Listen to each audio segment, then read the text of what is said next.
मराठी बोलता येत नसल्यामुळे आपला परवाना रद्द होईल अशा चिंतेत असणाऱ्या अमराठी रिक्षा आणि टॅक्सी चालकांना आता किमान 3 महिन्यांचा दिलासा मिळाला आहे। मराठी सक्तीची अंमलबजावणी करण्यापूर्वी रिक्षा आणि टॅक्सी चालकांना मराठीचे धडे दिले जाणार आहेत। त्यासाठी 1 मे पासून 15 ऑगस्टपर्यंत विशेष प्रशिक्षण मोहीम राबवली जाईल अशी घोषणा परिवहन मंत्री प्रताप सरनाईक यांनी केली आहे। त्यामुळे ठाकरेंची शिवसेना आणि मनसेनं मात्र जोरदार टीका केली आहे। पाहूया आज दिवसभरात काय घडलं याचा आढावा घेणारा हा स्पेशल रिपोर्ट। 1 मे पासूनची मोहीम कायम ठेवलेली आहे। कारवाई होणार। त्यांना 15 ऑगस्ट पर्यंतची मुदत दिलेली आणि तीही आम्ही शिकू। किती हिंदी भाषिक रिक्षा चालक आहे हे आमच्याकडे डाटा तर आला पाहिजे। आमच्या एकूण याला ठामपणा म्हणायचं, तडजोड म्हणायचं, समजूतदारपणा म्हणायचं की माघार म्हणायचं, असे अनेक प्रश्न निर्माण करणारी ही प्रतिक्रिया आहे परिवहन मंत्री प्रताप सरनाईक यांची।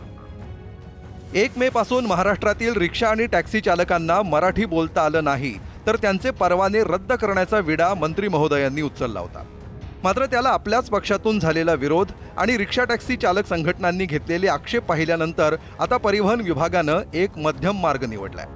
हा मार्ग आहे अमराठी रिक्षा आणि टॅक्सी चालकांना मराठी शिकवण्याचा। आणि कामापुरती मराठी शिकवण्यासाठी आता त्यांना मिळणार आहेत 100 दिवस। 100 दिवसामध्ये जर जुजबी मराठी कोणी बोलू शकलं नाही तेही तुम्हाला पुढे सांगतो। आम्ही त्यासाठी एक पुस्तिका सुद्धा बनवतोय आणि ते पुस्तिकाचं सुद्धा उद्या प्रकाशन करून आम्ही ते पुस्तक सुद्धा आता उद्या कॅबिनेट आहे या संदर्भात मी माननीय मुख्यमंत्र्यांनी दोन्ही उपमुख्यमंत्र्यांना सुद्धा पत्र देणार आहे, निवेदन देणार आहे आणि जे जुजबी मराठी आहे जे ह्या साहित्यिकांनी बनवलेलं आहे त्याचा पुस्तिका सुद्धा उद्या आम्ही वितरित करणार आहोत। आम्ही असंच म्हणालो की प्रवाशांशी संवाद साधत असताना ते जे काय बोलले ते तुम्हाला समजलं पाहिजे। तुम्ही जे काय बोललात ते प्रवाशाला समजले पाहिजे। एवढं जर मराठी जुजबी तुम्हाला येत नसेल तर तुम्हाला महाराष्ट्रामध्ये व्यवसाय करण्याचा अधिकार नाही। रिक्षा टॅक्सी चालकांना आता 1 मे पासून मराठीची सक्ती नसणार हे तर स्पष्ट झालंय। पण मराठीचा मुद्दा सोडून इतर कायदेशीर बाबींचं उल्लंघन होत असेल तर मात्र 1 मे पासून कारवाईचा बडगा उगारण्याचा इशारा परिवहन मंत्र्यांनी दिलाय। तर रिक्षा आणि टॅक्सी चालकांना मराठी नेमकं कसं शिकवलं जाईल हेही सांगितलंय। कायदेशीर कारवाई तर आम्ही करणारच। फक्त मराठीच्या मुद्द्यासाठी आमचे आरटीओचे अधिकारी त्यांना शिकवतील। 1 मे ते 15 ऑगस्ट पर्यंत आम्ही ही मोहीम करणार आहोत आणि त्या दरम्यान त्यांनी शिकायला हवं। जर त्यांना काही मुदतवाढ हवी असेल तर त्या संदर्भात आम्ही निर्णय घेऊ। परंतु ह्या दरम्यान आमचे आरटीओचे अधिकारी सुद्धा कोकण मराठी साहित्य परिषद आणि मुंबई मराठी साहित्य संघ या 2 संस्थेच्या माध्यमातून आम्ही शिकवणार। तर अगोदर घोषणा करून नंतर सरकार मागे हटत असेल तर प्रताप सरनाईकांनी राजीनामा देण्याची मागणी ठाकरेंच्या शिवसेनेने केली आहे। जर सरकार मागे हटत असेल मराठीच्या प्रश्नावर तर ज्या मंत्र्यांनी हा विषय सुरू केला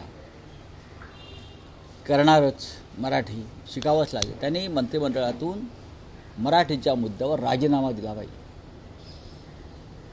जर महाराष्ट्र सरकार जसं चिंतामणराव देशमुखांनी दिला होता केंद्रात, जर मराठीच्या मुद्द्यावर महाराष्ट्राची राजभाषा असताना मराठीच्या मुद्द्यावर सरकार मागे हटत असेल तर जर ते मंत्री स्वाभिमानी असतील आणि खरोखर मराठीप्रेमी असतील तर त्यांनी ताबडतोब राजीनामा दिला पाहिजे।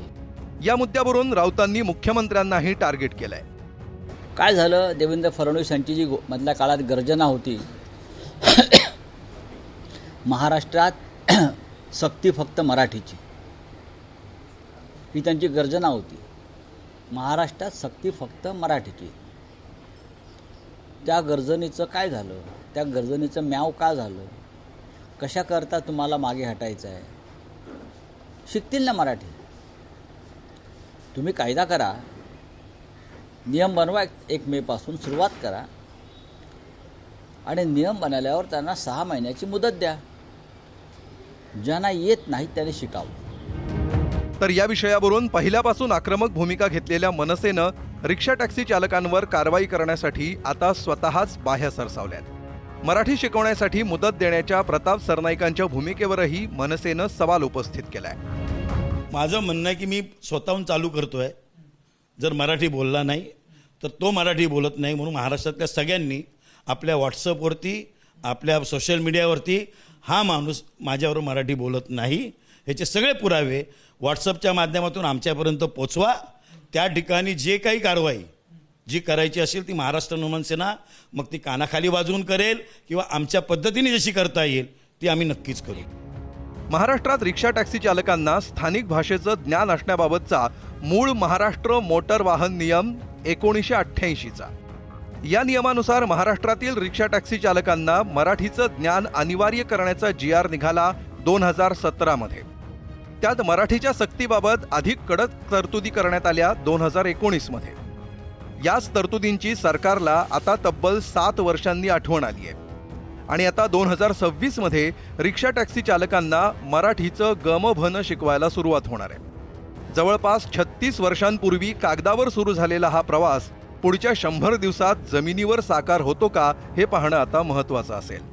वेदांत नेपसह राजू सोनवणे, ABP माझा, मुंबई. ABP माझा, उघडा डोळे बघा नीट.